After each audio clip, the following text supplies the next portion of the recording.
saya akan membahas topik mengenai tumbuh kembang pada remaja dan akan saya jelaskan perubahan apa saja yang terjadi sama fase kita menuju remaja. Kita akan mengalami beberapa perubahan yang penting seperti adanya perubahan bentuk tubuh, fungsi tubuh, dan juga perubahan kejiwaan. Nah, ada juga nih faktor yang bisa mempengaruhi tumbuh kembang pada remaja.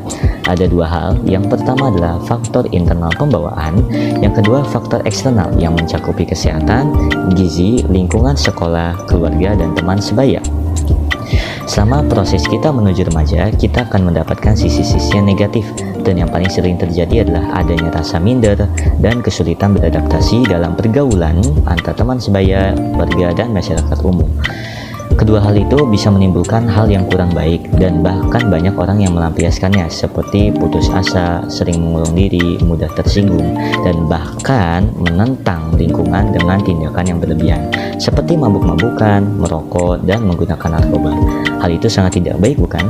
Tapi tiap masalah pasti ada solusinya dan akan saya jelaskan juga cara mencegah dan menanggulangi dampak negatif tersebut.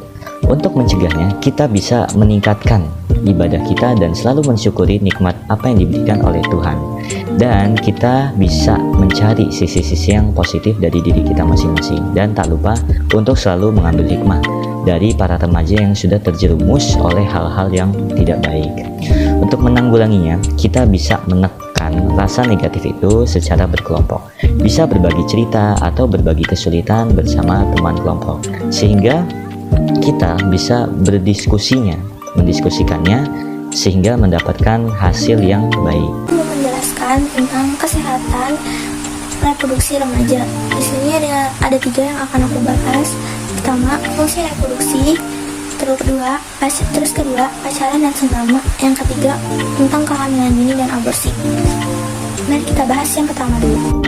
Yang pertama adalah fungsi dari reproduksi. Fungsi dari reproduksi adalah merupakan kemampuan seseorang dalam memiliki keturunan sebagai bagian dari upaya pelestarian kehidupan manusia sesuai dengan kehendak Tuhan yang Maha Esa. Umumnya, fungsi dari reproduksi itu untuk menambah keturunan atau membuat keturunan.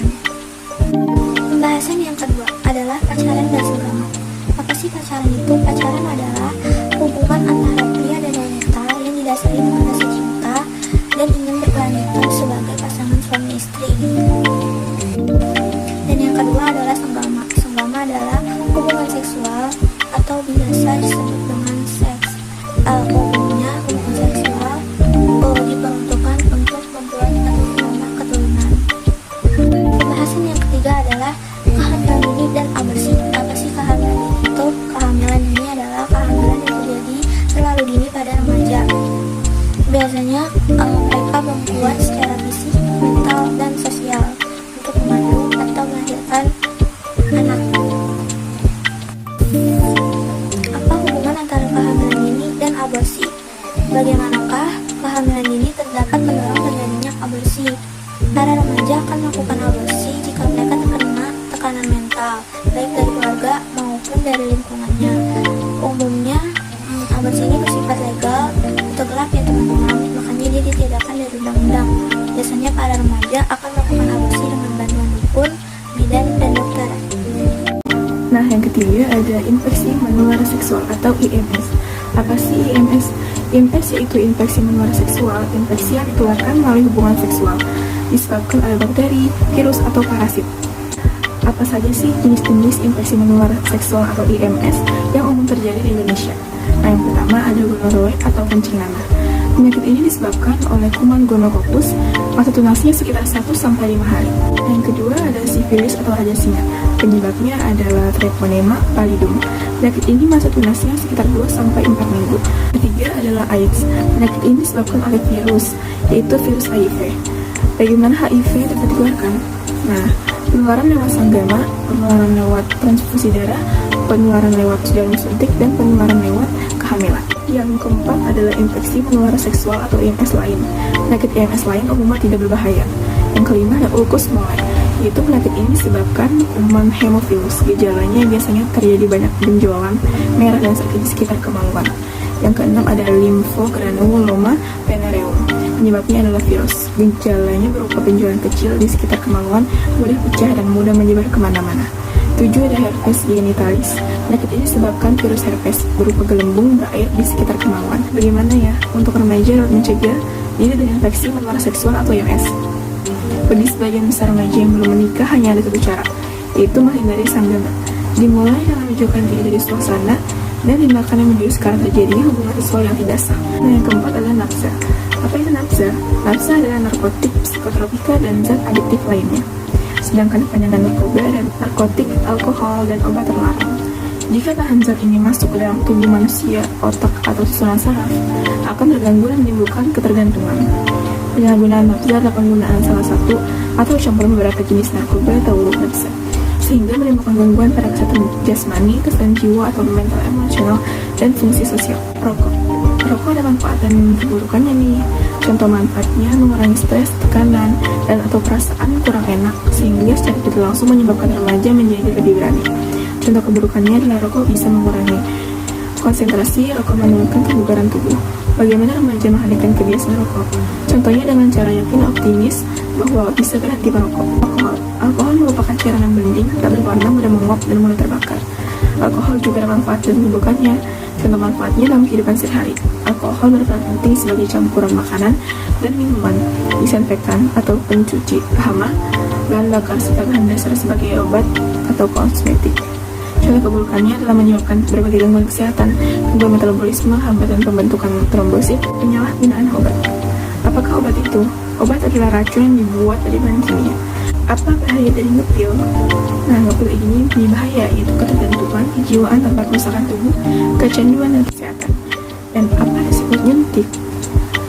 Penyuntikan memiliki bahaya yang besar, yaitu akibat yang mengambil langsung ke dalam tubuh manusia.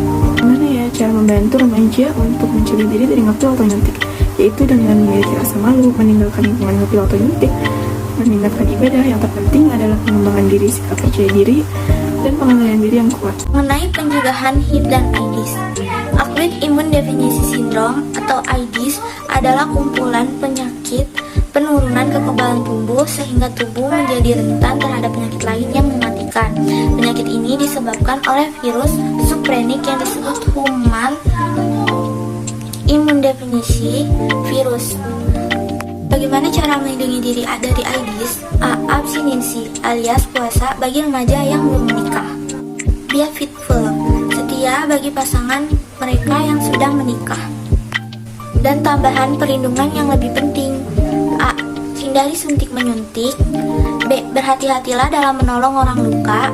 Dan yang ketiga, jika ada tanda-tanda atau gejala, segera periksa di kesehatan terdekat. Nah, selanjutnya saya akan bahas topik mengenai penerapan PMR Madya dalam kesehatan remaja, khususnya keluarga dan teman sebaya.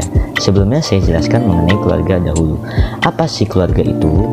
Keluarga adalah sebuah masyarakat terkecil di mana seorang remaja hidup. Dibandingkan dengan yang lain seperti sekolah atau semacamnya, dalam keadaan normal, remaja tinggal paling lama dalam keluarga. Nah, sebabnya itu, keberhasilan kita sebagai seorang remaja dalam masa depan sangat tergantung pada keakraban kita sebagai remaja kepada keluarga. Nah, mau tahu nggak sih faktor yang dapat menghambat kita berkomunikasi dengan keluarga? Salah satunya adalah adanya perbedaan pendapat yang kurang disikapi dengan baik sehingga terjadi suatu masalah. Nah, jika hal tersebut terjadi, maka dari pihak remaja hindari tindakan yang keras dan juga kasar. Salah satu cara yang terbaik adalah diam atau mengiyakan meskipun kalian tidak setuju dengan pendapat orang tua kalian. Nah, hal itu bisa dilakukan sembari kalian mencari waktu dan situasi yang tepat untuk perlahan-lahan memberitahu kepada orang tua kalian mengenai sikap dan pendapatnya. Jika masalahnya sangat serius dan hal tersebut tidak bekerja atau kurang bekerja dengan baik, mungkin hadirnya orang ketiga bisa menjadi solusi, seperti kakek, nenek, atau saudara tua yang lainnya terkadang bisa berperan sangat baik dalam mengatasi perbedaan yang ada.